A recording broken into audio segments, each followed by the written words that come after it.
Ang sukat nito ay 60 cm double and 95 cm two colors. Ito yung 60 cm natin. Double siya. So, kailangan may sukat tayo na at least 20 cm. Then, dito yung 20 cm, no? Magtatay tayo ng knot.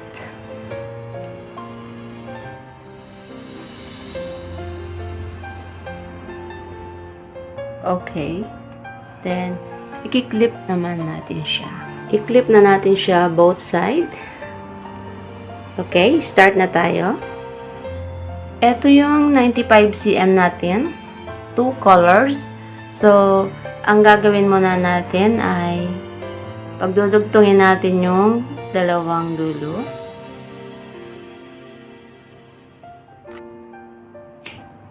Pagdudugtungin natin yung dalawang dulo. Okay. Start na tayo. So, ganito muna yung gagawin natin. So, dapat pantay yung magkabilang dulo. At nasa pinaka-middle siya. First step natin gagawin ay itong right side. Susuot natin dito sa ilalim. Then,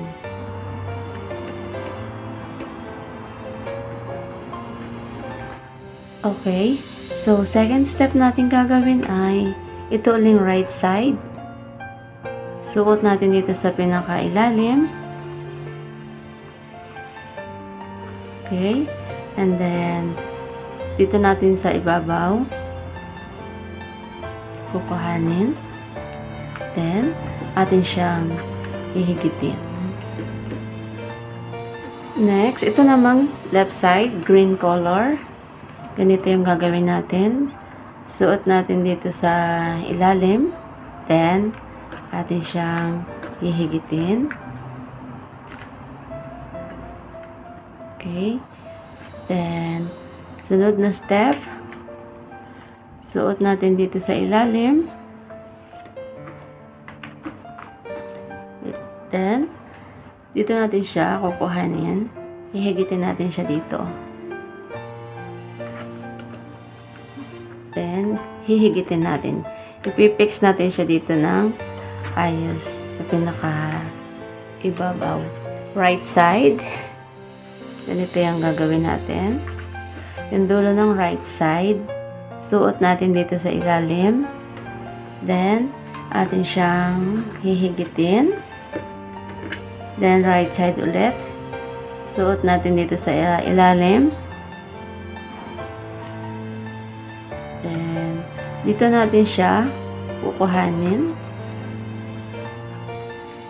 Then, atin siyang hihigitin. Fix natin dito sa ibabaw ng ayos. Ito namang green color, left side. So, same pattern din lang siya. Isusuot natin sa ilalim.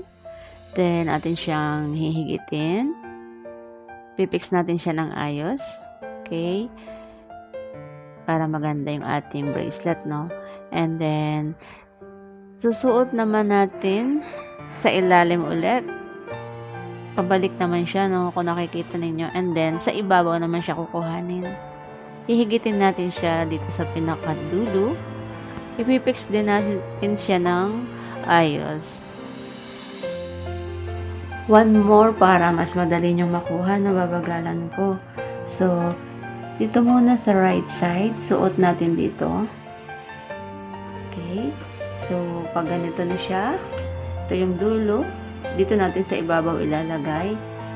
Then, dito natin siya kukuhanin sa pinaka-ilalim. And then, atin siyang hihigitin. Ipipix natin siya ng ayos dito sa taas, no? Then, right side ulit, itong same color din na to.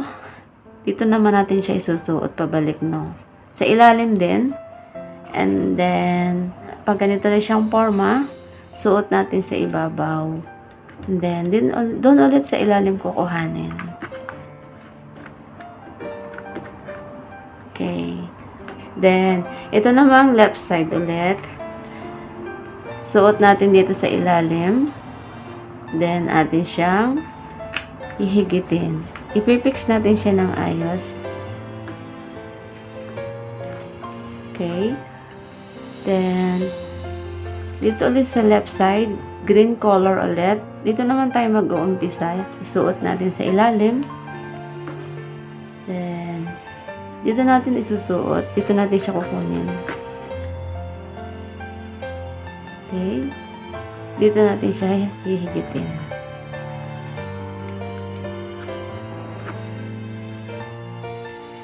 Alternate lang guys yung paggawa. Left and right siya. Hanggang sa humaba yung inyong ginagawang project, yung inyong bracelet. So, ulit-ulitin nyo lang yung pattern left and right.